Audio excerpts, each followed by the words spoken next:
matinding lakas at tibay ng pangangatawan. Yan ang kailangan ng sinumang nagpapangarap na maging atletang siklista. Pero, hetong nakilala namin sa Pangasinan, ibang klaseng katatagan ang ipinapakita sapagkat ang kanyang pinagpepedal niya, isang paalang.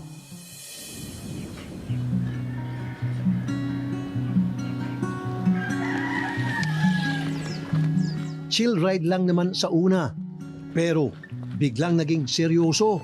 Mga sa kanila, Drago Molina! Tinasabog na itong ating grupo! Grabe! Ito ang tumikit si Drago Molina! Tagulo tayo!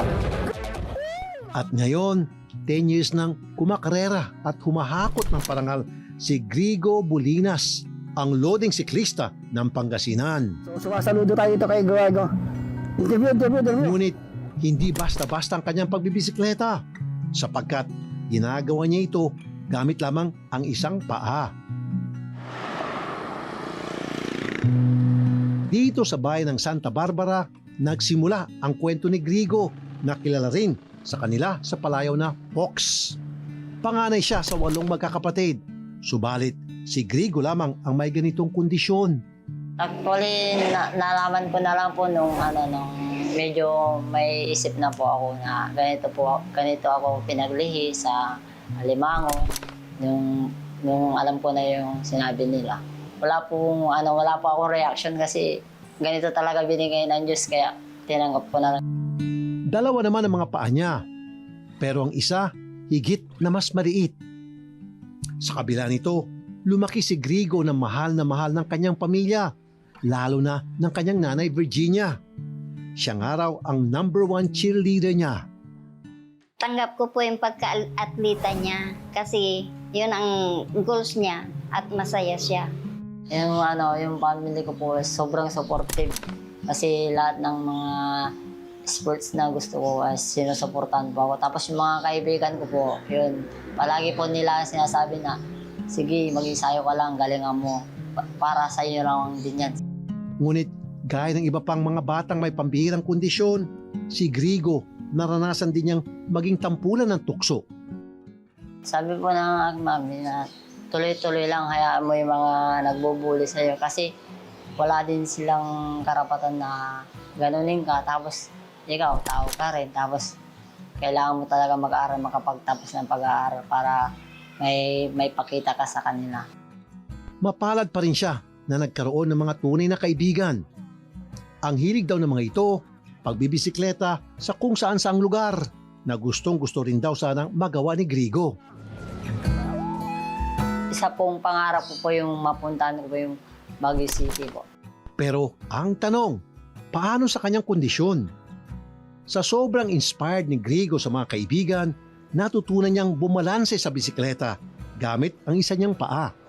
Hanggang sa nakakasama na niya sa mga gala at naunahan pa niya ang kanyang mga karide.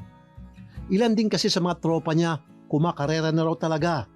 Doon sa mga tropa ko, nakakaingit po sa kanila kasi palagi po silang nakikipag-competition na bawat ibang lugar kasi gusto ko rin sanang kumarera kaso hindi pa siya gaano ka-expert magbike po.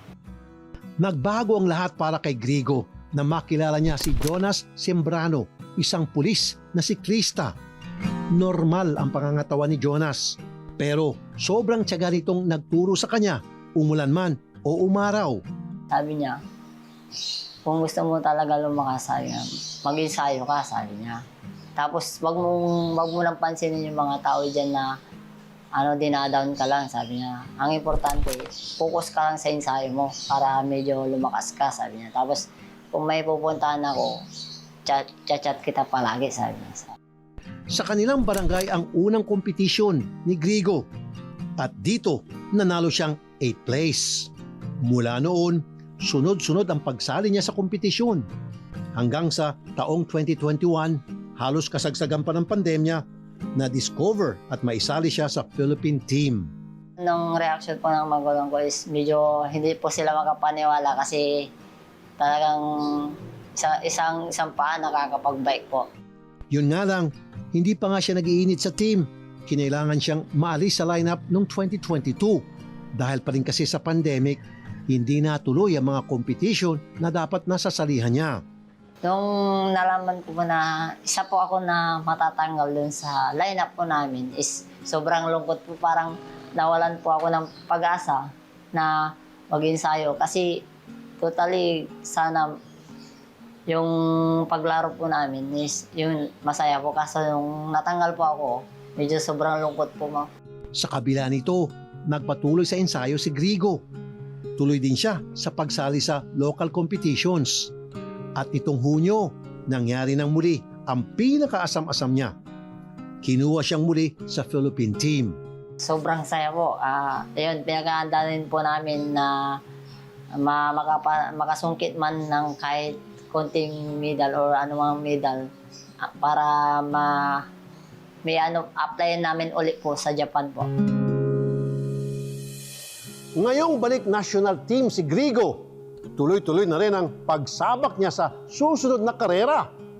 Sasamahan natin siya sa paghahanda sa pagbabalik yan ng kapatid mo.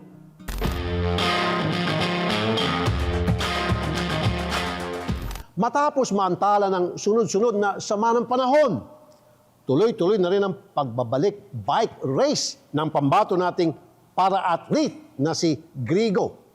Mapalad kami sa kapatid mo na makasaksi sa kanyang naging preparasyon. Inabutan ng aming team si Grigo na nagpapatuka ng mga manok at kalapati. Ang libangan ko po ay isang bike tapos pag-aalaga po ng mga kalapati at mga manok po. Marami sa mga kapatid nating persons with disabilities na titigil sa pag-aaral dahil sa hirap ng kanilang pinagdaraanan. Pero ibahin nyo si Grigo. Nakapagtapos po ako ng elementary, tapos high school, tapos sa college.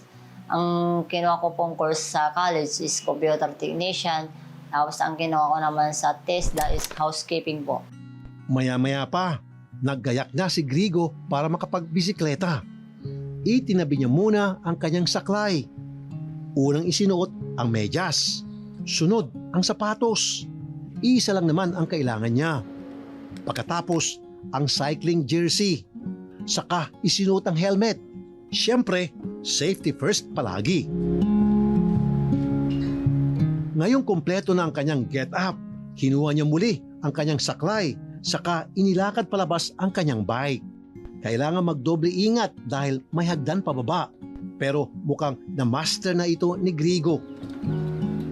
Sa pagsakay sa bisikleta, una muna niyang itinungtong ang maliit na paa sa top tube. Saka ipinedal ang mas mahaba niyang paa. Mukhang mahirap, ngunit smooth itong nagagawa ni Grigo. Paulit-ulit pong bumabagsak, paulit-ulit din pong bumabangon para naman po matuto. Ang gulo ko po yung makasungkit po ng medalya po sa SEA Games po.